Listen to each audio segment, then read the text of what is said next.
Dan untuk mengetahui informasi terkini terkait gempa magnitudo 6,2 di Sulawesi Utara sudah terhubung melalui sambungan Zoom bersama kami PLT Kapusdatin BNPB Bapak Abdul Muhari. Selamat sore Pak Abdul. Pak Abdul, total hingga saat ini sudah berapa banyak gempa susulan yang terjadi dari gempa bermagnitudo 6,2 yang pertama Pak?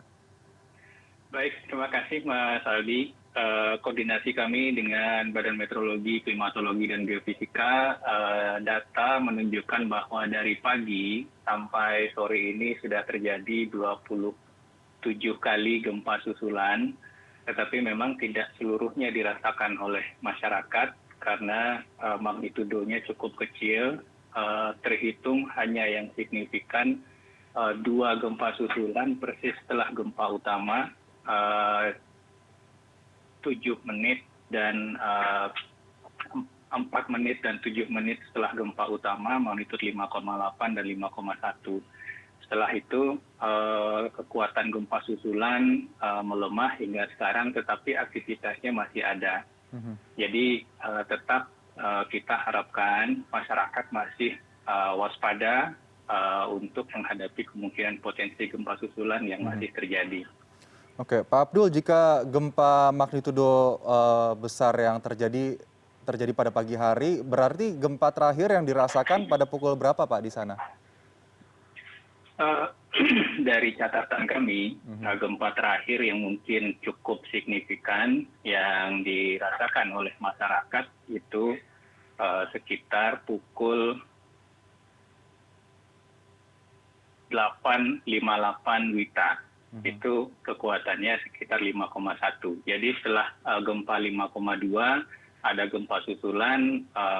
Kalau gempa utamanya terjadi 8.43 pagi tadi, gempa susulan yang pertama itu 8.51, kekuatannya 5,8 skala magnitud. Kemudian berikutnya 7 menit setelah gempa susulan yang pertama ini, itu terjadi lagi gempa susulan yang kedua, itu magnitudnya 5,1. Tapi setelah itu sampai ke sore ini gempa susulannya relatif dari magnitudo 3 sampai magnitudo 4,8. Tetapi tentunya tetap kita himbau masyarakat untuk waspada. Oke, jadi sampai sore ini masih ada gempa susulan yang dirasakan, namun magnitudonya lebih kecil. Rekomendasinya yang diberikan kepada warga saat ini bagaimana Pak? Apakah sudah dirasa boleh kembali ke rumah atau ada antisipasi evakuasi yang akan dilakukan oleh BNPB setempat Pak? Dari koordinasi kami dengan BPBD setempat, kami tetap berkoordinasi untuk menerima laporan-laporan situasi terkini. Dan sampai sekarang kami belum menerima laporan kerusakan dari BPBD Kabupaten Talaut. Memang tidak ada, kita tidak menyarankan masyarakat untuk tinggal di luar rumah, tetapi kita sarankan masyarakat membuat sistem-sistem sederhana yang mungkin bisa membuat mereka waspada.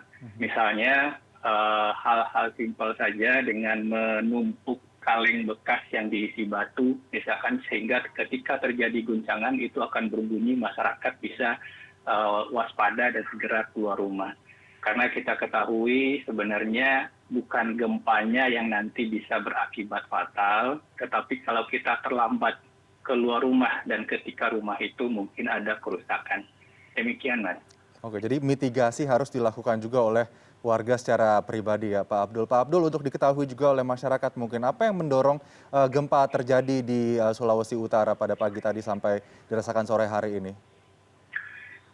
Kita harus mengetahui dan harus menyampaikan kepada masyarakat bahwa zona dari Sangihe, Talaut, Halmahera sebelah barat itu adalah zona kompresi yang aktivitas gempanya cukup aktif.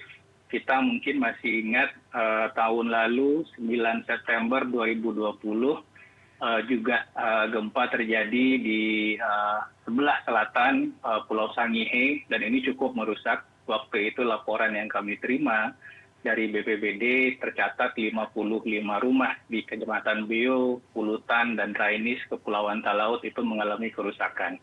Artinya kalau kita berbicara bencana atau bahaya geologi, sekali dia terjadi di masa lalu, pasti dia akan terjadi lagi di masa depan. Sehingga mau tidak mau, kita yang harus menyiapkan diri meningkatkan kesiapsiagaan supaya ketika terjadi gempa kita bisa secepatnya keluar dari rumah atau kita bisa mulai memperkuat rumah kita masing-masing. Demikian, Mas.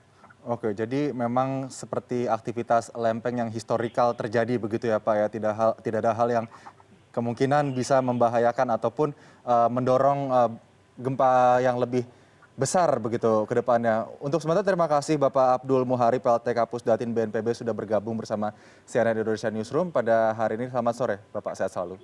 Selamat sore.